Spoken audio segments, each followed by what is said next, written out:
बिस्मिल्लाहिर्रहमानिर्रहीम। अस्सलाम नाज़रीन, प्रोग्राम न्यूज़ नाइट में खुशामदीद। मैं आपका मेज़बान नजब अली ख़ान और आज की सबसे बड़ी ख़बर ये है कि फ़वाद चौधरी भी इमरान खान का साथ छोड़ गए हैं। अगरचे 15 बरस में उन्होंने कि ये चौथी पार्टी छोड़ी है, लेकिन आज जो उन्होंने तहरीक इंसाफ छोड़ने का और इमरान खान से राहें अलग करने का ऐलान किया है, उसमें उनका ये कहना है कि वो सियासत भी इसके साथ साथ छोड़ रहे हैं, आर्जी तौर पर छोड़ रहे हैं और वो एक वक्फ़ा ले रहे हैं।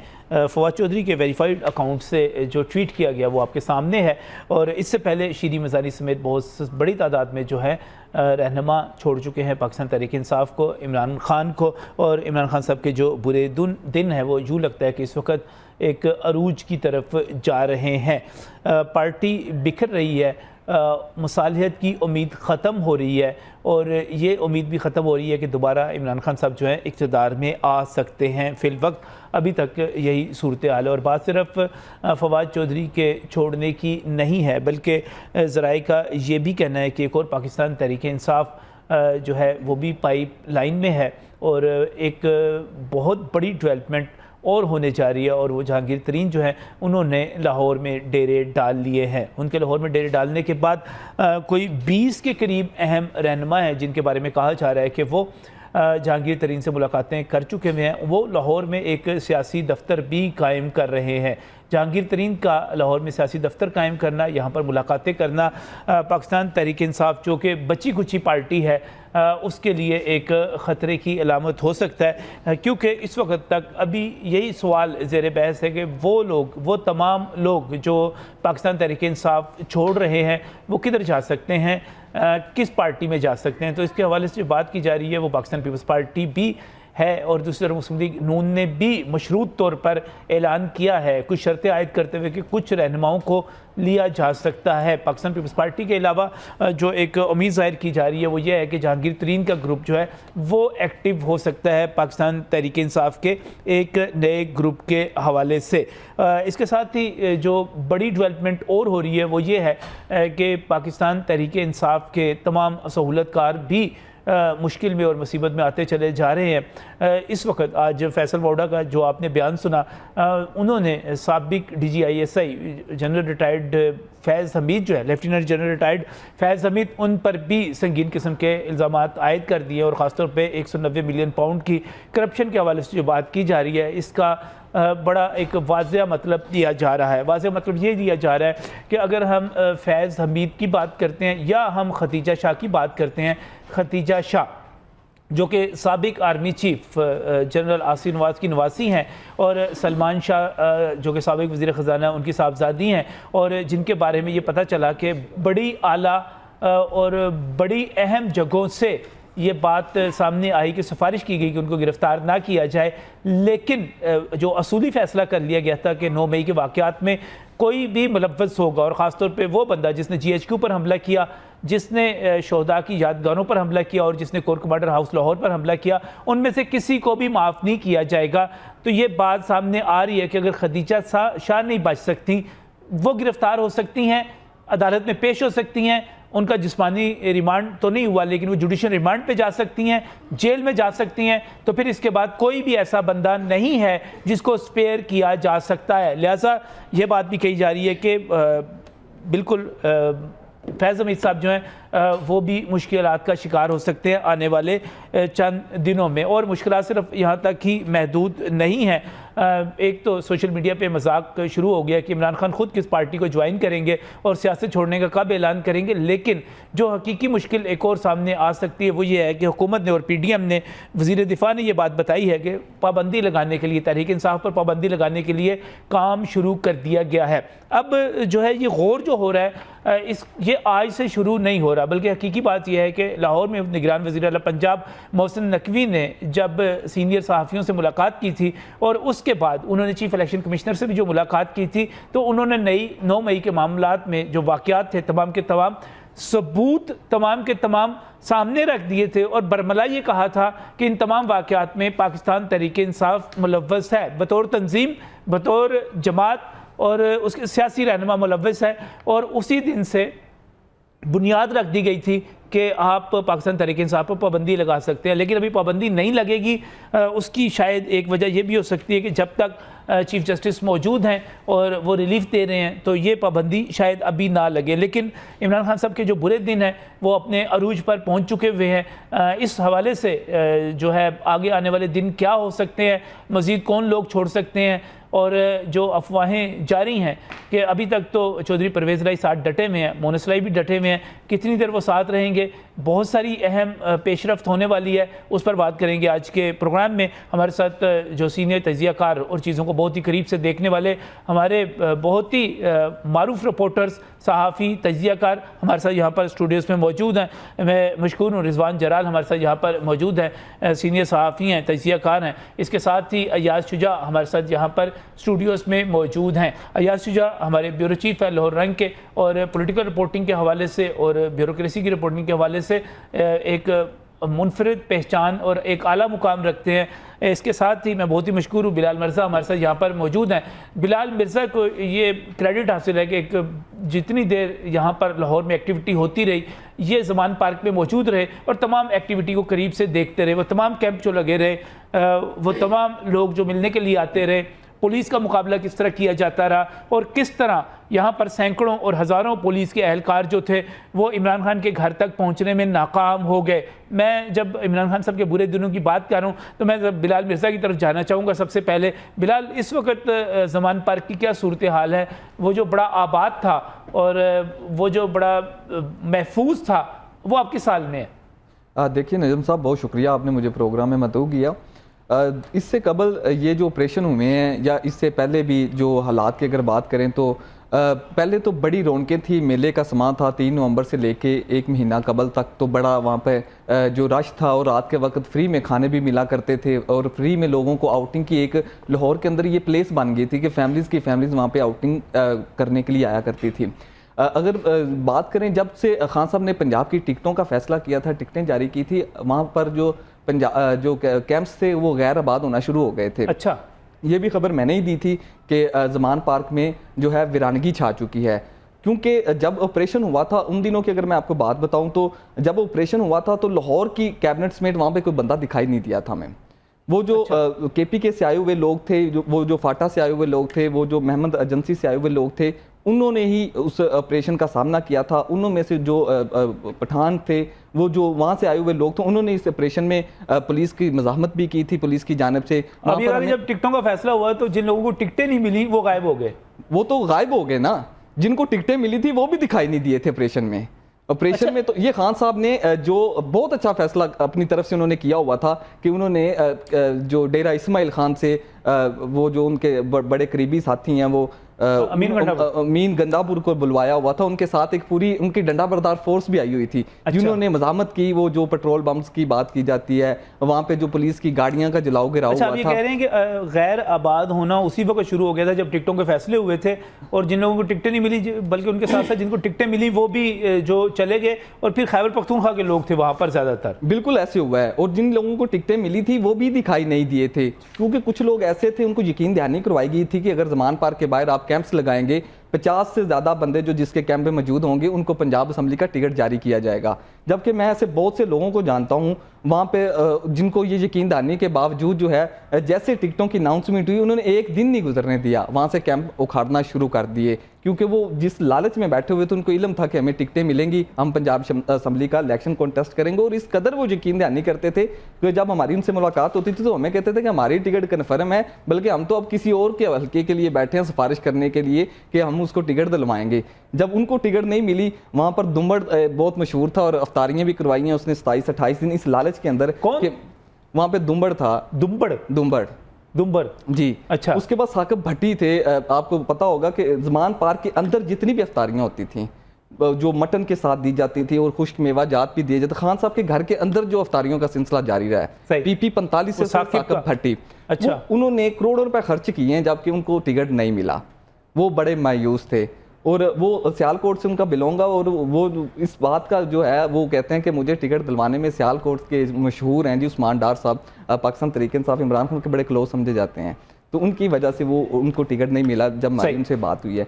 और जब ये ऑपरेशन हुआ, आज अगर मैं बात करता हूँ ज़मान पार्क की, तो ज़मान पार्क में बिल्कुल जो है वीरानगी छा चुकी है। वहाँ पे ये आप सोच भी नहीं सकते, आज से कोई 10 दिन पहले वहाँ पे एक मेले का समा हुआ करता था और लोग बड़ी तादाद में वहाँ पर जाया करते थे। कोई लाहौर की अगर कैबिनेट की बात की जाए तो लाहौर की कैबिनेट जो है उनमें से मोस्ट जो रहनुमा है वो तो गिरफ्तार हो चुके हैं, और जो बचे हैं वो तो अंडरग्राउंड हो चुके हैं, पुलिस को मतलूब है। यानी कि इस वक्त जो है, जो हम जिस बुरे वक्त की बात कर रहे हैं, उसमें अब ज़मान पार्क जो है बिल्कुल क्लियर है, बिल्कुल क्लियर हो चुके हैं। वहाँ पर मैं देख रहा था कि बाकायदा वहाँ पे पीएचए ने गमले शमले ले जाके रख दिए वापस, और सारा उसकी खूबसूरती और सफाई वगैरह वो सारी बहाल कर दी है। ये अपनी जगह पे जो डेवलपमेंट थी वो बिलाल आपको बता रहे थे, मैं अब रिजवान जलाल साहब की तरफ जाना चाह रहा हूँ। और बड़ी अहम बात ये की जा रही है कि फवाद चौधरी साहब जो हैं उनका जाना बड़ा एक अलामती समझा जा रहा है, बड़ा अहम समझा जा रहा है, क्योंकि वो उन वॉरियर्स में शामिल थे, फ्रंट पर थे, और ये समझा जा रहा था कि ठीक है इससे पहले वो 3 पार्टियां छोड़ चुके हैं, लेकिन अब ये ख्याल किया जा रहा था कि इमरान खान साहब के साथ स्टैंड करेंगे। लेकिन ये खबरें कल से ही आना शुरू हो गई थी। कल हमने अपने प्रोग्राम में बात की थी और कहा था कि वो जो है छोड़ सकते हैं, तो अब वो खबर आ गई है, उन्होंने सियासत छोड़ दी है। रिजवान जलाल साहब अरसा यहाँ पर मौजूद हैं, और रिजवान जलाल साहब का यहाँ पे मौजूद होने की वजह ये है कि इनका फवाद चौधरी साहब के साथ एक बड़ा गहरा, बड़ा अच्छा ताल्लुक है, और इसी ताल्लुक की बुनियाद पर मैं चाहूँगा कि कुछ अंदर की बात इनसे पता करूँ कि रिजवान जलाल साहब ये क्या हुआ है। नजम साहब, मेरा ख्याल है कि शरी मज़ारी के बाद अगर तहरीक इंसाफ के लिए कोई झटका या धचका लगा है जी, तो वो फवाद चौधरी का जाना है। उसकी वजह यह है कि आपको याद होगा कि फवाद चौधरी जो है वो सुप्रीम इस्लामाबाद हाई कोर्ट में आपको भागते हुए नज़र आए थे।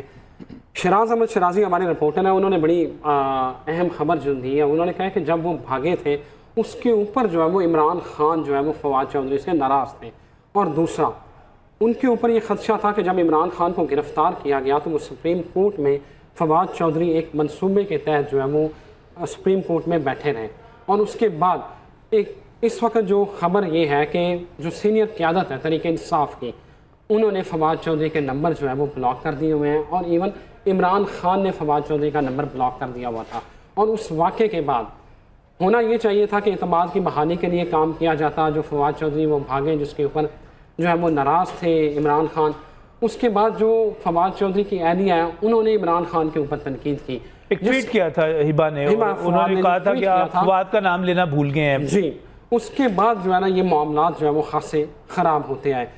और आपको पता है कि एक अभी खबर चल रही थी कि फवाद चौधरी की मीटिंग हुई है फैसल वाडा के साथ, बड़ी 1 घंटे पर तवील जो है वो मीटिंग थी, और उसके बाद जो है ये सारे मामलात तय हुए हैं। और मेरा ख्याल है कि फवाद चौधरी ने बड़ा ग्रेसफुली जो है वो पार्टी को छोड़ा है। फयाज हसन चौहान की तरह उन्होंने नहीं की, उन्होंने ट्वीट किया, क्योंकि फवाद चौधरी इमरान खान के साथ वो उन लोगों में शामिल थे जो क्रीज से बाहर निकल के छक्के मारते थे और मुखालफिन को आड़े हाथों लेते थे। और बहुत सारे लोग आते हैं। अच्छा, यहाँ पे दो सवाल रिजवान। पहला सवाल ये कि आप ये समझते हैं कि वो नंबर ब्लॉक कर देना और नाराज़ हो जाना ये वजह बनी छोड़ने की? नजम साहब, मेरा ख्याल है कि जो हालात चल रहे हैं, जिस तरह का प्रेशर है, ये नून लीग और पीपल्स पार्टी का ही हौसला था कि वो उन्होंने इस प्रेशर को बर्दाश्त किया। ये क़यादत आपके सामने है कि ये वो प्रेशर बर्दाश्त वो झेलें। ये राना सनाउल्लाह ही था जो बगैर अद्वियात के और बगैर खाने पीने के वो फर्श के ऊपर लेटा रहा गर्मी में। ये हमजा शबाज था, ये शबाज शरीफ थे, ये ख्वाजा आसफ था। ख्वाजा आसफ जो सख्त सर्दी में पानी की बोतल जो मियाँ शबाज शरीफ ने उनको भिजवाई वो पाँव में रख के सोते थे। ये इनके हौसले थे, इनमें इतना हौसला ही नहीं था कि ये जेलें बर्दाश्त करते। ऊपर से गर्मियाँ इतना जो है ना वो गर्मी में ठीक है, गर्मी में आप कह रहे हैं ऊपर से गर्मी है और गर्मी के आगे अबस आ जाना, तो इस दौर में इस वक्त में जेल में जाना कोई आसान काम नहीं होगा, बड़ा मुश्किल हो सकती है। लेकिन इसी से जुड़ा हुआ आखिरी आपसे ये सवाल है कि रिजवान साहब के फवाद चौधरी साहब ने अभी तो कहा मैं वक्फा ले रहा हूँ सियासत से, लेकिन आपने कहा फैसल वाडा से मुलाकात हो गई, किसी और पार्टी में जा रहे हैं, जहांगीर तरीन के साथ जा रहे हैं, कहाँ जा रहे हैं, क्या इम्कान हैं? सर ये कहना कमल उस वक्त है। देखिए, मैं एक बात कहता था, आपने देखा होगा कि फवाद चौधरी साहब जो है ना, अच्छा उनमें बड़ा ख़ानदानी वज़ादार आदमी है, जैसे भी हैं, मेरे दोस्त हैं, भाई हैं, मेरा उनसे बड़ा प्यार का ताल्लुक, जैसे भी हैं वज़ादार आदमी हैं, वो मेरे वज़ादार आदमी हैं। लेकिन मुझे लगता है कि अभी फ़िलहाल जो है ना वो वेट एंड सी की पॉलिसी पे अमल करेंगे। और मेरा ख्याल है कि जहांगीर तरीन अगर कोई पार्टी बनाते हैं तो वो उसकी तरफ ज़्यादा चांसेस हैं। और वैसे जो है वो बिलावल भुट्टो उनका बैकअप है, वो कभी भी पीपल्स पार्टी में दोबारा ज्वाइन कर सकते हैं। ये सारे ऑप्शन उनके लिए खुले हुए हैं, अभी खुले हुए हैं। सही है। और इस वक्त जो बात की जा रही है, आगे चलते हैं। हमारे साथ अयाज शुजा साहब मौजूद हैं और अयाज शुजा साहब जो है चौधरी परवेज़ इलाही की सियासत के ऊपर और उनकी पॉलिसियों चीज़ों के ऊपर अथॉरिटी हैं। चौधरी वजाहत के वापस जाने के बाद अयाज शुजा साहब, चौधरी परवेज़ इलाही जो हैं खड़े रहेंगे, चले जाएंगे, आपको क्या लग रहा है? नजर साहब, सबसे पहले तो मैं रिजवान जराज साहब से इख्तलाफ करूंगा। मैं 94 से जेल की बीट कर रहा हूं। जो इन्होंने कहा, राना सनाउल्लाह साहब जिस जेल में थे, मैं उस जेल में 20 बार गया हूं, उनकी बैरक तक भी गया हूं। राना सनाउल्लाह साहब को इस हद तक, वो सुपरिटेंडेंट इस वक्त डयाला जेल में, उसका नाम है असद वड़ाइच। अच्छा। और उसकी महकमे में आप रिप्यूट जाके पूछ लें, और ख़ुद हमजा शहबाज साहब से उसकी रिप्यूट पूछ लें। अच्छा। मियाँ शहबाज शरीफ साहब से उसकी रिप्यूट पूछ लें कि वो इसकी तारीफ़ें करते हैं। राना सनाउल्लाह साहब का उनके साथ तय हुआ था कि एक मेरी बारक का ताला नहीं लगाया जाएगा। मैं हार्ट पेशेंट हूँ, चाबियाँ ढूंढते रह जाए, मुझे हार्ट अटैक हो गया तो इधर उनका पंजाबी में वर्ड सुने जो मैं वहाँ बैठा हुआ था, तुसी चाबियाँ लभदे रह जाओगे तो मैं उत्ते टुट जाना। अच्छा। एक, मेरी बारक को ताला नहीं लगाया जाएगा। दूसरा, मेरी सारी अद्वियात जो मेरे घर वाले देंगे वो मुझे पहुँचाई जाएंगी। सही। मैंने यहाँ डिस्पेंसरी की दवाई नहीं इस्तेमाल करनी। सही। राना सनाउल्लाह साहब को एक पूरी बारक मिली हुई थी अलहदा। दूसरा ये कह रहे हैं, मैं आपको दावे से कहता हूँ कि नून लीग और पीपल्स पार्टी में जरदारी साहब को तो जेल में जो सहूलतें मैसर थीं आप सोच नहीं सकते। ठीक है। क्योंकि जरदारी साहब में ये अल्लाह ताला ने खासियत पैदा की है, वो जहाँ जाते हैं वो खुद बादशाह होते हैं, वो माहौल बना लेते हैं। बिल्कुल माहौल बना लेते हैं। और उन्होंने नवाज दिया था जहाँ जहाँ वो रहे, उन्होंने नवाज दिया था, चाहे वो कैद थे चाहे वो बाहर आए बाद में। इसी तरह मैं आपको बिल्कुल हल्फन कहता हूं कि मियां नवाज शरीफ साहब जब अडयाला जेल में थे, मुझे पता है कि कौन सा सेनेटर था नून लीग का जिसकी वहां पे ड्यूटी लगी हुई थी। उसकी वजह ये इनकी हुकूमत रही है। ये जिन लोगों की आप बात कर रहे हैं ना नजम साहब, ड्यूटी क्या लगी हुई थी सर? वो खाना, सर सामने कोठी लेकर खाना पकता था वहां पे, और यहां पर जाती उमरा से खाना जाता था। और मैं आपको ये भी बता दूं, ये भी रिकॉर्ड पे है कि मरियम नवाज साहिबा का खाना बहुत सख्त होता था, परहेजी होता था, और मियाँ साहब फिर बस आप सोच नहीं सकते किस तरह दूसरा खाना मंगवाते थे। और ये भी साथ कंपल्शन थी कि मरियम को नहीं पता चलेगा। हम आम आदमी में नहीं, सही है। जेल के हालात आप बता रहे हैं, आप कह रहे हैं कि बड़े बड़े बादशाह शाहाना तरीके से। अब मैं आपको बताऊं शीरी मजारी को कैसे रखा गया। आप सोच नहीं सकते शीरी मजारी को कहां रखा गया। कहां रखा गया सर? एक ऐसी कोठरी में रखा गया जिसमें आप क्रिमिनल औरतों को रखते हैं जो मंशियात फरोश होती हैं, जो कत्ल के जुर्म में आती हैं, या जो कबा खाने के अड्डे चलाती हैं। सर, एक बूढ़ी औरत, मैं उनकी बिल्कुल नहीं कर रहा, मैं शीरी मजारी को सलूट करता हूं। उसने पीटीआई छोड़ी लेकिन बड़ी ग्रेस के साथ छोड़ी। उसने जो बर्दाश्त किया इस उम्र के हिस्से में वो कोई औरत बर्दाश्त नहीं कर सकती। जिस तरह उसने वो 10 दिन गुजारे, कुछ राज है, मुझे पता है कि कैसे वो लोग रहते हैं, क्योंकि नजम साहब मैं आपको हल्फन कह रहा हूं, मुझे जेल के अंदर बहुत कुछ पता होता है कि किस रहनुमा के साथ क्या हो रहा है। मैं आपको चलो एक वाकया सुना दूंगा अथेंटिक केसी के लिए। नज़ीर चौहान ने शहजाद अकबर पर इल्जाम लगाया था कादियानी होने का। आप सुन के हैरान होंगे कि नज़ीर चौहान को कोट लखपत जेल में दौरा पड़ा। सुपरिटेंडेंट जेल ने पीआईसी के एमएस से जाती ताल्लुकात चूंकि थे, वहां से प्रोफेसर और वो मंगवाए। उन्होंने रेड पेंसिल से लिखा, क्योंकि शहजाद अकबर की तरफ से ऑर्डर था कि इसके खिलाफ इसको कोई वीआईपी सहूलत नहीं मिलनी। उन्होंने रेड पेंसिल से लिखा कि ये बंदा मर जाएगा, इसको फौरन पीआईसी शिफ्ट करें। उसको पीआईसी शिफ्ट किया गया। पूरे महकमे की इंक्वायरी लगी और prime minister of Pakistan Imran Khan की तरफ से लगी कि आपने इसको सर्विस अस्पताल कैसे और पीआईसी कैसे पहुंचा दिया। नहीं, अगर जेलें इतनी आसान थी, अगर जेलें इतनी सख्त थी तो पीटीआई को भी अब भुगत लेनी चाहिए ना। अगर इतनी आसान इनके लिए नहीं होगी, क्योंकि ये वो रेड लाइन पार कर चुके हैं, इनके लिए कोई आसानी नहीं है। इनके लिए आसान नहीं होगी, लेकिन जो आप राना सनाउल्लाह की बड़ी मशहूर राना सनाउल्लाह ने कैमरों के सामने आकर रो रही है, मेरे बंदे को मैं आपको दावे से कह रहा हूं कि इस तरह नहीं हुआ, दवाइयां नहीं मिली। वो कहता है कि मेरे साथ मशहूर है राना सनाउल्लाह की जेल तो मशहूर है। सर मैं कह रहा हूं आप राना सनाउल्लाह साहब से पूछ लें, आप हमजा शहबाज से पूछ लें। मैंने आपको सुपरिटेंडेंट का नाम भी बता दिया है कि असद वलाइज के बारे में आपका क्या ख्याल है। आपके इतने ताल्लुकात हैं शहबाज शरीफ से, हमजा शहबाज से, आप उनसे पूछे ना कि असद वलाइज की जेल में आप रहे, आप उसकी जेल में रहे, उसका कंडक्ट कैसा था। ये सोशल मीडिया के वॉरियर हैं, इनको कीबोर्ड वॉरियर हैं, इनको सोशल ये ट्वीट करते हैं, अच्छा हाँ 2 लाख लोगों तक पहुंच गया, 2.5 लाख लोगों तक। और सर जेलें काटना कोई आसान काम है?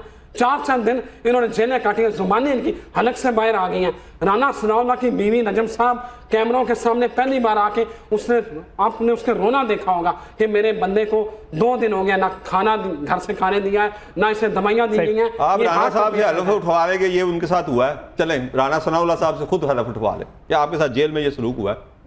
चले, मैं इसमें जो है ये तो हलफ उठवाते रहेंगे, सवाल होते भी रहेंगे, लेकिन इस वक्त इमरान खान साहब के जो बुरे दिन आए हुए हैं, शीरीन के बाद जो है फवाद चौधरी भी चले गए, उसके बाद फैज़ हमीद साहब पे भी आज वाडा साहब ने अटैक कर दिया, जहांगीर तरीन ने लाहौर में डेरे डाल लिए और तहरीक इंसाफ पर पाबंदी लगने का सारा शुरू हो गया। मैं बहुत ही मशकूर हूँ इसार राना साहब, सीनियर तजियाकार हैं, सीनियर सहाफ़ी हैं, लाहौर में किसी हम सब के लिए किसी भी तारीफ़ के मोहताज नहीं है। ये बहुत बुरा वक्त नहीं आ गया इसार साहब पीटीआई पे? देखिए, बात यह कि बुरा वक्त तो आ गया, इसमें तो कोई शक नहीं, और उसकी रीज़न ये है कि अब पीटीआई का मुकाबला आप सियासतदानों से ज़्यादा आगे बढ़ गया है और कहीं और हो रहा है। और आप जो हम अब ये जेल वेल की हम बातें कर रहे थे, तो मैं तो खैर कोई पीटीआई का तर्जुमान तो नहीं हूँ, मैं वैसे एक तजियाकार के तौर पे मुझे याद है कि शहबाज शरीफ साहब का तो बेड भी उनके घर से गया था जेल में, क्योंकि उनकी कमर में दर्द होता था तो उनका घर का बेड जो है जेल पहुँचाया गया था। पहली बार एसी भी लगा था नवाज शरीफ साहब के कमरे में। और दूसरी बात यह कि क्या, मैं तो सिंपल सा एक सवाल पूछ रहा हूँ इस सिस्टम के हवाले से कि क्या वहाँ तब ये होता था कि एक बंदा बाहर निकलता था, हाई कोर्ट उसकी ज़मानत लेता था, फिर उसे गिरफ्तार कर लेते थे?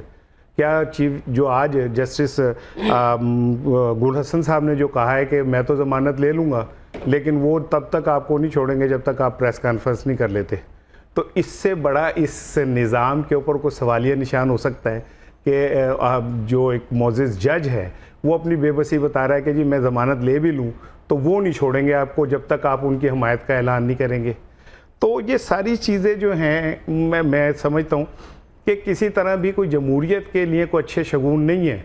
अगर कल माजी में पीटीआई ने नून लीग के साथ बुरा सलूक किया और नून लीग ने माजी में आसिफ जरदारी के साथ बुरा सलूक किया, 10 साल आसिफ जरदारी इमरान खान के दौर में जेल में नहीं रहे थे। नहीं, वो तो मुशर्रफ साहब की जेल थी ना, कंटिन्यूटी जो थी वो नवाज शरीफ की जेल तो नहीं थी। एक मिनट मेरी यार सुन ले कि सैफ बरादरान ने केस बनाए थे या मुशर्रफ ने बनाए थे?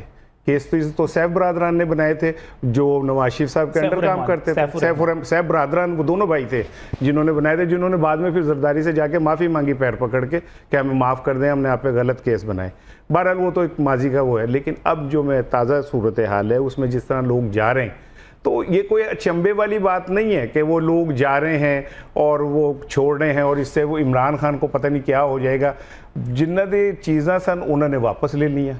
अच्छा, हमारी तो पोजीशन वो है कि जैसे हम 10 बजे शादी हाल में हो ना, 10 बजते लाइट ऑफ होती है ना नजम जी, तो वो जो वेटर शेटर और वो जो मालकान और इंतजामिया है ना, वो खुद ही चादरें समेटनी शुरू कर देते हैं, कुर्सियां इकट्ठी कर, मतलब होता है कि उठो साढ़ा टाइम पूरा हो गया। तो भाई जिन्होंने कुर्सियां बिछाई, जिन्होंने चादरें बिछाई, जिन्होंने टेबलें सजाई, टाइम पूरा हो गया, उन्होंने उठानी शुरू कर दी।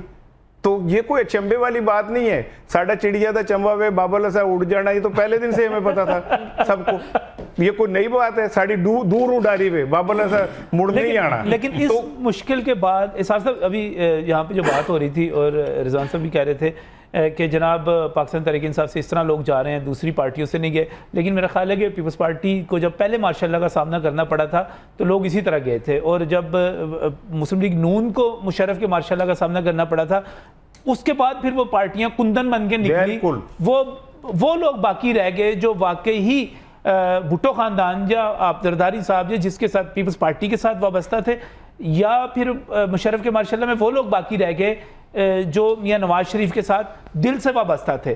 तो मेरा ख्याल है अब वही बाकी रह जाएंगे जो इमरान खान के साथ वाकई जुड़े हुए हैं। देखिए बात यह नजम, मैंने ज़ियाउल हक का मार्शाल्लाह भी देखा है और मुशर्रफ का भी मार्शाल्लाह देखा है, और मतलब ज़ियाउल हक का मार्शाल्लाह देखने से मतलब ये नहीं कि मैं बहुत ही कोई पाटा पुराना थोड़ा बहुत जितना देख सकता हूँ वो उतना। इसार साहब के मसाइल कुछ और भी हैं हमारी तरह। जी अल्हम्दुलिल्लाह अल्हम्दुलिल्लाह। अब मैं कहता हूँ बंदा ज़ाया हो जाए, जुमला ज़ाया नहीं होना चाहिए। तो बात यह है कि मैंने ये देखा कि ज़ियाउल हक के 10 साल के मार्शाल्लाह ने पीपल्स पार्टी को एक नज़ियाती जमात में कन्वर्ट किया। जुल्फ़िकार अली भुट्टो की शहादत के बाद जो पार्टी पीपल्स पार्टी आई वो एक नज़ियाती पार्टी थी इसी तरह नवाज शरीफ साहब के जाने के बाद 2 दफ़ा पहले सऊदी अरब गए, फिर वो लंदन गए, उनको वीज़े की सहूलत मैसर होती है हर तरह के माहौल में ना, उन्हें मिल जाता है, लंदन भी जा सकते हैं, सऊदी अरब भी जा सकते हैं, अल्लाह की उन पे खास कहते हैं खान साहब को भी ऑफर है। हाँ, खान साहब को ऑफर है, दस्तयाब है उनके लिए। जी जी दस्तयाब है, लेकिन वो जाएंगे नहीं क्योंकि वो नवाज शरीफ साहब की तरह ज़्यादा बहादुर नहीं है, वो शायद यहीं पे खड़े होकर ये सब कुछ बर्दाश्त करेंगे। वो कहते हैं कई जगह जा भी नहीं सकते वो, क्योंकि आगे भी मुकदमात हैं। नहीं तो नवाज शरीफ अमेरिका में भी मुकदमात हैं, लंदन में भी मुकदमात हैं। मेरी यार सुन ले, आरिफ नकवी वाला केस भी है। मेरी यार सुन ले कि जो इमरान खान पे केसेस है ना, अगर ईमानदारी से इस मुल्क के अंदर अल्लाह ताला की तरफ से केसेस आए ना तो 5-5, 6-6 हम सब पे भी पड़ जाएंगे इस तरह के, वो कोई ऐसी बड़ी बात नहीं सर, लेकिन मेरी यार सुन ले, किसी का जाती कंडक्ट खराब होना कुछ और चीज है और मुल्क को लूटना कुछ और चीज है, दौलत लूटना कुछ और चीज है, एक बंदे का जाती अमली जिंदगी जो है वो कुछ और चीज है। 190 मिलियन पाउंड नहीं, 1 मिलियन पाउंड का भी केस नहीं पड़ सकता क्योंकि उसने 1 मिलियन पाउंड खाए नहीं है। 190 मिलियन पाउंड जो, अब सबसे बड़ी बात तो यह है कि मैं मुस्लिम लीग की जो एक बात को तो मानता हूँ, अच्छा, कि उनकी मीडिया पॉलिसी अब रंग दिखाना शुरू हो गई। अच्छा, जज डर के घर बैठ गए, उन्हें इतना कि चोर कहा गया कि वो परेशान हो गए कि जिन्होंने 80 जमानत दी आज सानू साबित करना पहले कि 80 ठीक है गया और ए गलत नहीं। देखे ना कैसी पॉलिसी बनाई उन्होंने कि आज जज बेचारे छुपते फिर रहे हैं उन लोगों से। जजों ने एक यकतरफा फैसले दिए ना आज तक, तो जब एक जज की तारीख में सुन लेना यकतरफा फैसले एक ही पार्टी के, मुझे बार बार तुमने नजम बुलाना है, आज मैं तुम्हारे प्रोग्राम में खुल के बोलना चाह रहा हूं क्योंकि नजम के प्रोग्राम में बोलना बड़ी सादत वाली बात है, बड़ी मोहब्बत है आपकी, ठीक है, शफकत है आपकी। ये जो यकतरफा फैसले में आपसे 2-3 फैसले पूछ रहा हूं। जब कासिम सूरी के फैसले को गैर आईनी करार दिया गया तो यकतरफा था, जब सदर मुमलिकत के फैसले को गैर आईनी करार दिया गया यकतरफा था, जब नवाज शरीफ को 50 रुपए के स्टाम्प के ऊपर मुल्क से बाहर भेजा गया वो यकतरफा था, 16 अरब रुपए के मनी लॉन्ड्रिंग के मुलजिम को वजीर आजम बनाया गया वो यकतरफा था, मरियम को 10 मिनट के अंदर आपने केस से फारिग कर दिया वो यकतरफा था। और ताज़ा तरीन सुन लें, इस सारे माहौल में इन यकतरफा जजों ने 16 अरब की मनी लॉन्ड्रिंग और क्या मॉडल टाउन केस में शहबाज शरीफ साहब को बमा अहलो-ए-आल बरी कर दिया है। आप कह रहे हैं यकतरफा था यार, 16 अरब की मनी माशाल्लाह यार, मैं तो हैरान हो गया। 200 अरब डॉलर बाहर पड़े थे, आप सबसे आसान हल ये है सर, ये वो वाले थे, ये केस था FIA के पास आज भी है। ये आप एक बात लिख लें, जब कभी मुस्लिम लीग नून पे दोबारा बुरा वक्त आया ये केस बाहर आएगा।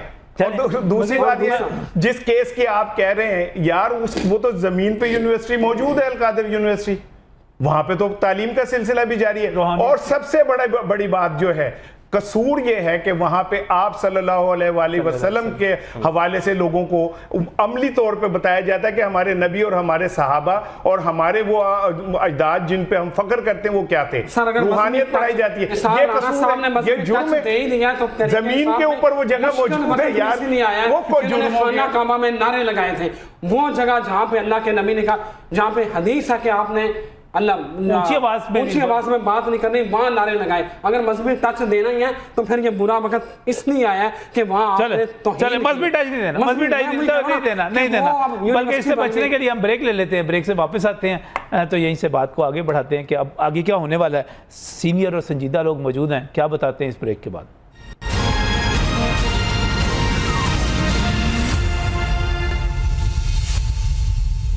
वेलकम बैक फ्रॉम द नाज़रीन, इस पर तो कोई इख्तलाफ है ही नहीं कि खान साहब के बुरे दिन चल रहे हैं और लगता है कि आने वाले दिन ज़्यादा मुश्किल होते चले जाएंगे। लेकिन बहुत सारे लोग ये भी कहते हैं कि खान साहब एक अच्छे आदमी हैं, ईमानदार आदमी हैं, उनके फॉलोअर्स इस पर यकीन रखते हैं और वो ये कहते हैं कि खान साहब को गलत मशवरे दिए जाते रहे हैं। अब जो गलत मशवरे दिए जाते हैं इस पर भी बहुत सारी इंफॉर्मेशन मौजूद है। बिलाल मिर्ज़ा हमारे साथ यहाँ पर मौजूद हैं, अय्याज शुजात साहब मौजूद हैं, रिजवान जलाल साहब मौजूद हैं और इसार राना साहब भी हमारे साथ यहाँ पर मौजूद हैं। लेकिन बिलाल, ये जो आप वहाँ पर तवील अरसा ड्यूटी करते रहे, करीब खान साहब से जो लोग मुलाकातें करते थे, उनको सुनते थे, मिलते थे, आपको क्या लगता है कौन कौन ऐसे लोग थे जो खान साहब को ऐसे मशवरे देते थे जो उनको गलत कह सकते हैं हम, और जिसने उनको ये भी कह सकते हैं कि मरवा दिया? देखिए नजम साहब, मैं आज समझता हूँ कि फवाद चौधरी ने पार्टी अगर पहले छोड़ जाता तो आज पाकिस्तान तहरीक इंसाफ इस मकाम पे ना होती। अच्छा, उसकी वजह यह है कि कल फयाजुल हसन चौहान ने भी एक बात की है कि ये सरद जमशेद चीमा, फवाद चौधरी और ये इस तरह का एक ग्रुप था जो इमरान खान के इर्द गिर्द शहद की दलदलें बन गई थी उसमें शहबाज गिल, शहबाज करूंगा नजम साहब, इसके बाद मैं आपको ठीक है, मैं शहबाज गिल भी, मैं और मुराद सईद का नाम भी लिया जा रहा है। मुराद सईद भी था उसमें, और भी बड़े दीगर नाम उसने जो खोले, और उसने कहा आइंदा मैं खोलूंगा भी, और बहुत से लोगों के नाम अभी सामने आने वाले हैं। फवाद चौधरी की, मैं इससे पहले जब पाकिस्तान तहरीक इंसाफ के खिलाफ अदम इत्मीनाद कामयाब हुई, फवाद चौधरी तब पाकिस्तान तहरीक इंसाफ को खैरबाद कहने जा रहे थे। उसकी नदीम अफजल चंद ने भी जो है तस्दीक कर दी थी कि फवाद मेरा भाई है और वो अपनी पहली पोजीशन में आएगा। वो उनका कहना यही था कि वो पीपल्स पार्टी से जुड़े हुए हैं, वो उनसे गए थे और वापस वो वहाँ पे आएंगे, जैसे कि अभी भाई ने भी बता दिया कि वो पीपल्स पार्टी में उनके रास्ते खुले हैं, वो जा सकते हैं। और मुस्लिम लीग नून में तो इसलिए नहीं जा सकते कि उन्होंने माजी में बहुत से बयानात दिए हैं, उसकी वजह से मुस्लिम लीग नून उन्हें कभी भी जो है ना एक्सेप्ट नहीं करने वाली, ये मैं समझता हूँ। फवाद चौधरी और ये जो एक शहद की दलदलें थी, बहुत बड़े कानूनदार हैं हामिद खान साहब, जब हमारी उनसे बात होती थी तो हम कहते थे कि आप बड़े पाए के वकील हैं, तो आपके मशवरों पर ये क्यों नहीं अमल किया जाता। तो कल तो मैं उनको भी सुन रहा था, वो भी कह रहे थे एतजाज साहब भी कि इमरान खान जो है मेरे से मशवरे तो करता है लेकिन उन पर अमल नहीं करता। अमल ना करने की वजह सबसे बड़ी ये थी, अगर फवाद ने पाकिस्तान तहरीक इंसाफ को छोड़ना था तो पहले ही चला जाता जब ये पीपी में जाना चाह रहा था। यानी कि अभी चौधरी परवेज लाई वाली बात कर रहे हैं, बीच में से एडिट करके। ये नजम साहब हुआ क्या था जी, ये 10 मुहर्रम के दिन चौधरी परवेज को वज़ीर पंजाब बने हुए चंद दिन हुए थे। 10 मुहर्रम के दिन फवाद चौधरी ने वहां पर एक इजलास बुला दिया वज़ीर हाउस में। अच्छा। और ड्यूटी लगाई उसने वो जो गवर्नर पंजाब थे पीटीआई के उमर सरफराज चीमा की, मैं भी वहां पे मौजूद था, कि 25 मई के कल्प्रिट सारे पुलिस अफसरान हमने पकड़ने हैं। वज़ीर पंजाब जब वहां पहुंचे साबिक चौधरी परवेज, और उस वक्त के वो वज़ीर दाखिला वो क्या थे, वो कर्नल साहब जो थे, वो भी हाशिम डोगरी वहाँ पे मौजूद थे। तो वज़ीर आला चौधरी परवेज पे आप 1000 एक इल्ज़ाम लगाएं, लेकिन वो एक बहुत अच्छे एडमिनिस्ट्रेटर है।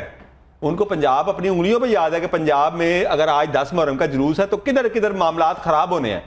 तो कर्नल हाशिम जो की ड्यूटी लगी हुई थी जंग, और इसी तरह उन्होंने बाकी वज़रा की भी ड्यूटी लगाई हुई थी।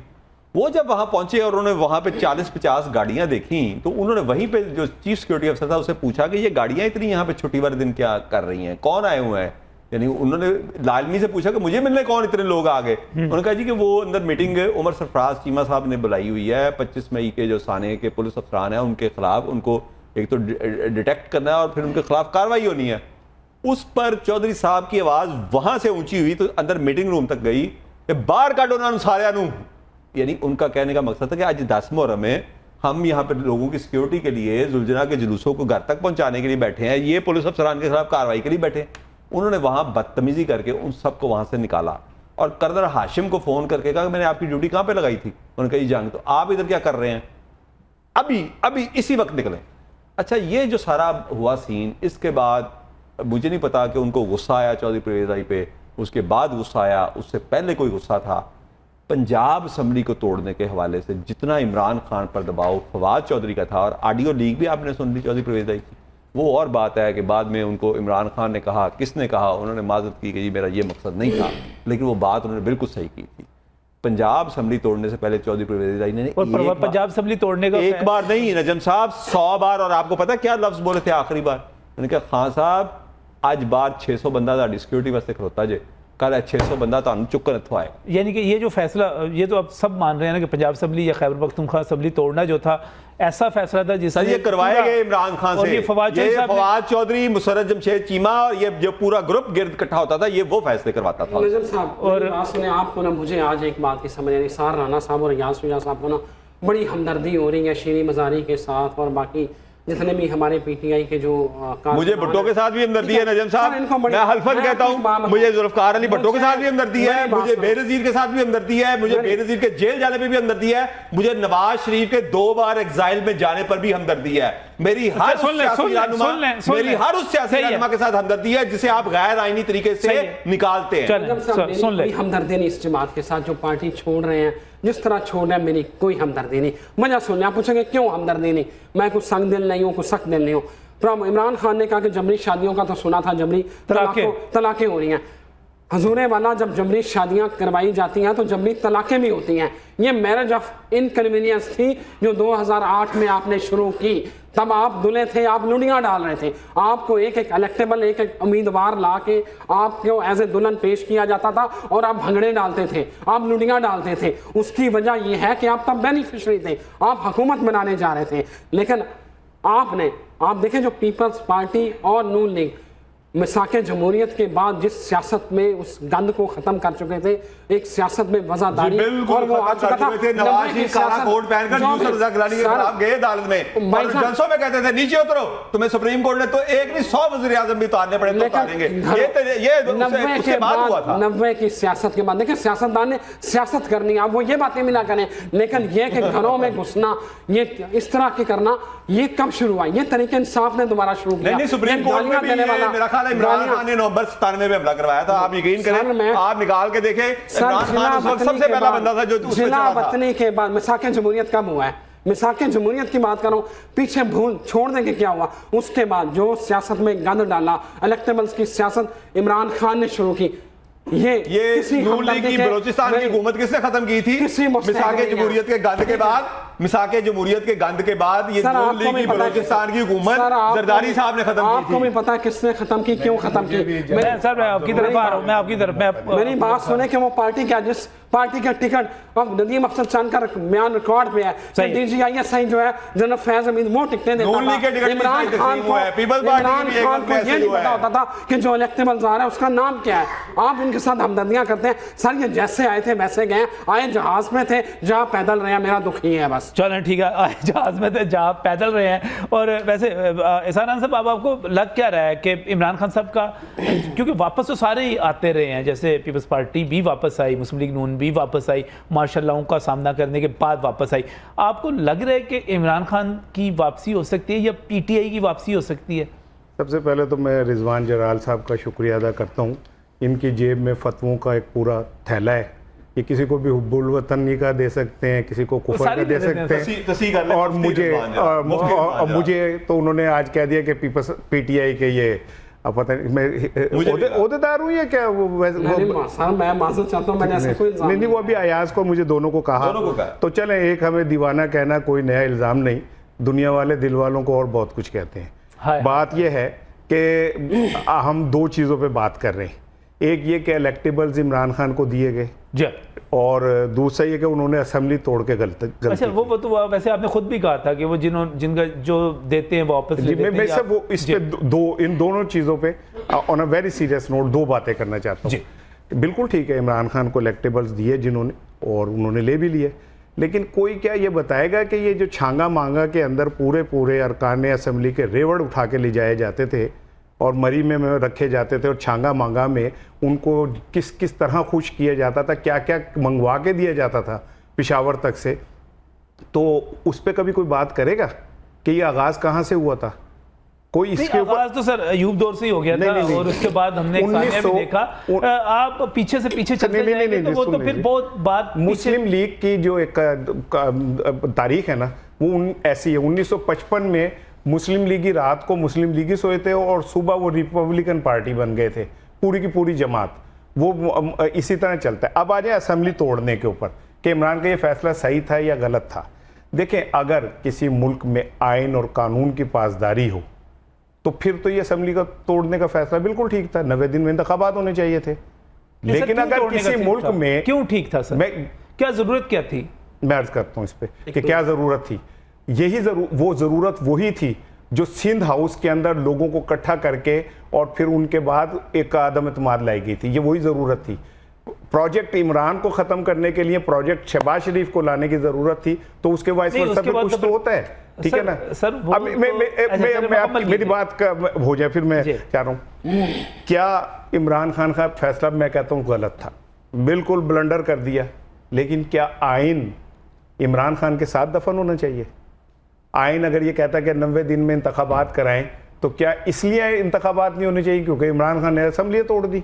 ये गलत किया। नहीं, आइन को सही से उतरी किताब तो ठीक है ना साहब, आप हमें बार-बार बता रहे हैं आइन तो जरूरत के मुताबिक तब्दील भी किया जा सकता है। बिल्कुल, आमरों के लिए नहीं किया गया। अब मुझे नहीं, मैं सिंपल सा क्वेश्चन है कि कहाँ है वो सुप्रीम कोर्ट भाई? वो जो आइन के लिए चीखें मार रही थी कि आइन पे अमल होना चाहिए, 90 दिन में इलेक्शन होने चाहिए, ठीक है। वो जो बंदे दे कान थल्ले वजदी है ना, फिर उन्हें समझ आती है। वो आज छुपते फिर रहे, आज उनके पास आइन वाइन खत्म हो गया है पाकिस्तान में। कोई मुझे मुहज्जिम मुआशरे में ये बताएं कि एक औरत प्रेस कॉन्फ्रेंस करके कह रही है कि मुझे जेल के अंदर मेरी बेटी की वीडियो दिखाई गई रोने की। ये तो हम कह रहे हैं, ये तो हम कह रहे हैं कि रोने की। जो उनकी वीडियो चला के देख लें क्या कहा रोने की वीडियो थी। हम ये अच्छा वो हाँ, मेरा ख्याल है रिजवान जलाल को मैसेज पे बताया था उन्होंने। ठीक है, थैंक यू रिजवान, आपके कॉन्टेक्ट बहुत ज्यादा है, इंफॉर्मेशन भी बहुत ज्यादा है आपकी। लेकिन मैं समझता हूँ कि मरियम औरंगजेब साहब को आप चले जाना चाहिए, आप बहुत अच्छी नुमाइंदगी कर सकते हैं। लेकिन मैं तो अवाम की नुमाइंदगी कर रहा हूँ, मैं तो एक आम आदमी की नुमाइंदगी कर रहा हूँ, जमहूरियत की कर रहा हूँ।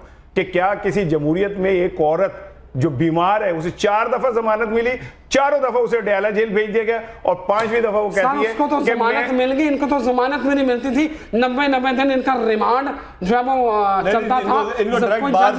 सर को जज जमानत लेता था, व्हाट्सएप के ऊपर जज जो जमानत लेना चाहता था उसका तबादला कर लिया जाता था। तो वो कौन कर रहा था? वो भी वही लोग थे जो आज ये कर रहे हैं। मॉनिटरिंग जज बिठाए जाते थे।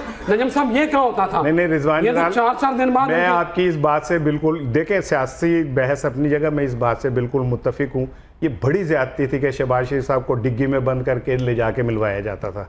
मैं समझता हूँ कि उसको एसी गाड़ी में बिठा के ले जाना चाहिए था। ये क्या तरीका हुआ, इतने बड़े लीडर को डिग्गी में बिठा के आप ले जाएं और मुलाकातें कराएं, जिसके बाद सारा कुछ ये हो जाए। लेकिन मैं तो बार ये समझता हूँ कि क्या आज पाकिस्तान की जो जमहूरियत है, एक नजम जुमला कह के मैं चाहता हूँ इस पर आप भी बात करें। आप पे कर्ज छोड़ूंगा ये जुमला छोड़ के, इस मुल्क में पार्लियामेंट की तौहीन हो सकती है, नामुमकिन। इस मुल्क में इस्टेब्लिशमेंट की तौहीन नहीं हो सकती, इस मुल्क में जजेस की तौहीन नहीं हो सकती। 24 करोड़ अवाम की तौहीन हो कोई बात नहीं है, वो भूखे मरे कोई बात नहीं है, उनके हाथों से आटा निकाल दे कोई बात नहीं है, उनके हाथ से घी निकाल दे कोई बात नहीं, चीनी निकाल दे कोई बात नहीं, वो एड़ियां रगड़े, वो खून थूकते थूकते मर जाए, उनकी कोई यार कोई तौहीन नहीं करता। मैं चाहता हूं इस बात को, वो इमरान की हुकूमत हो या शहबाज शरीफ की हुकूमत हो। ब्रेक पर जाना था, लेकिन मैं इसका एक मिनट सर, इन्होंने मुझसे सवाल किया, मैं सवाल का जवाब दूंगा। सर, इन 24 करोड़ अवाम की, मुझे आप 24 करोड़ अवाम की बात करते हैं, मैं कम से कम 12 करोड़ अवाम के हवाले से आपको बताता हूं। सर, इन 12 करोड़ अवाम की तौहीन होगी जब आप इनके ऊपर उस्मान बुज़दार जैसा एक डमी वज़ीर आला और एक करप्ट वज़ीर आला और एक नाकाम तरीन शख्स जो है सर मसलत कर देंगे। मुझे एक बात बताइएगा, जब आप यहाँ गोगियों को इख्तियार दे देंगे, सर यहाँ पर सर आप यहाँ पर फरा गोगियों को इख्तियार दे देंगे कि वो डिप्टी कमिश्नर बेचे, यहाँ पे असिस्टेंट कमिश्नर बेचे, यहाँ पर और यहाँ पर हर चीज की बोली लगाएं, बातें ना करें, साबित कर देना भाई। ये साबित है सर, एक ब्यूरोक्रेट के पास से शुरू हुए बिचो पाइनएप्पल निकल आया। सर एक ब्यूरोक्रेट, यार कहीं तो सर सुने, आप सुन लें, आपने सवाल किया, सुन लें।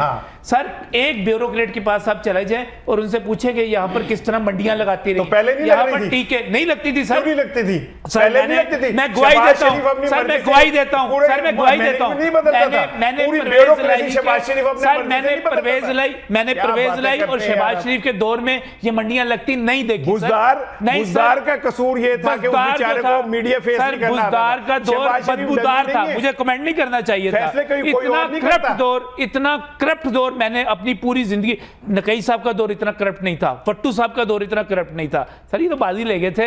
एक ब्रेक ले लेते हैं, ब्रेक से वापस आते हैं तो आगे बात करते हैं।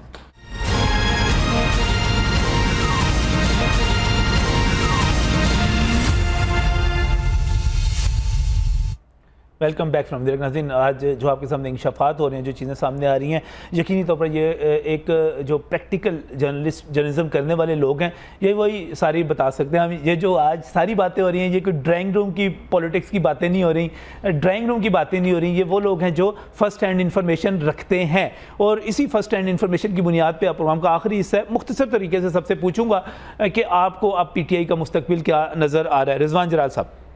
सब PTI में मुझे सिर्फ यही रह गया कि इमरान खान ऐलान करने वाले रह गए हैं कि मैं अब तरीके इंसाफ छोड़ रहा हूँ। अच्छा। बाकी जिस तरह के हालात हैं आपके सामने, जो इक्का दुक्का जो उनके नजरियाती वर्कर हैं, अगर वो रह गए तो रह गए, नहीं तो इमरान खान ने जो है ना वो खुद मुस्लिम लीग नून की वापसी हुई, पीपल्स पार्टी की वापसी हुई, आपको PTI की वापसी लगती है मुस्तकबिल में? सब पीपल्स पार्टी और नून लीग के गुनाह इतने बड़े नहीं थे जो नून लीग ने पीटीआई ने किया है। अच्छा, किसी ने कोर कमांडर हाउस पे हमला नहीं किया था, किसी ने जो है वो GHQ पे हमला नहीं किया था, तो इनके जो गुनाह है ना वो बहुत बड़ा है। किसी ने आके जो है ना वो कोर कमांडर की वर्दी नहीं जलाई थी और उसकी जो पैंट है वो वहाँ चौक में ऐसे करके नहीं लटकाई थी, ऐसा कोई काम नहीं किया। बेनज़ीर भुट्टो शहीद हुई। आपके ख्याल में वापसी नहीं? वापसी सर देखिए नहीं, लूली लंगड़ी एक जमात होगी जिसके पास चंद सीटें होंगी बस, बाकी तो फिर अगर कालदम ना हुई तो मेरा ख्याल है कालदम नहीं होगी। बिलावल भुट्टो जो है वो इसकी मुखालफत कर रहे हैं और ज़रा ये कह रहे हैं कि नवाज शरीफ ने भी इसको बिल्कुल भी इसको सपोर्ट दिया कि पीटीआई के ऊपर जो है वो पाबंदी होनी चाहिए। ठीक है, ठीक है। अय्याज शुजा साहब, देखिए, रिजवान जलाल साहब की ख्वाहिशों का मैं एहतराम करता हूँ और ये तो अल्लाह ही बेहतर जानता है कि ये ख्वाहिशें पूरी होंगी कि नहीं, लेकिन मेरा ख्याल है इमरान खान इन तमाम क्राइसिस का मुकाबला करेंगे और जो एक मारूफ बिजनेसमैन की जानिब से और उसके अलावा मुख्तलिफ ज़राए से उनको पेशकशें की जिसको उन्होंने ठुकरा दिया है, तो उसका मतलब यही है कि वो मुकाबला करेंगे और यही इस वक्त परेशानी है। क्योंकि मुझे याद है जब नवाज शरीफ के प्लेटलेट्स गिर रहे थे तो उस वक्त परेशानी नून लीग को नहीं थी, परेशानी उस वक्त इन्हीं लोगों की थी जो आज इमरान खान से टकराए हुए हैं। ये नवाज शरीफ से ये बाजू मेरे जमाए हुए हैं। ये लोग 3 बार नवाज शरीफ से टकरा चुके हैं, 2 बार ये मोहतरमा से टकरा चुके हैं, 1 बार ये भुट्टो को फांसी पे चढ़ा चुके हैं। तो ये घबराएंगे और आप देखेंगे इनको घबराते हुए। उसकी वजह ये है पाकिस्तान में कोई चीज़ हरफे आखिर नहीं है।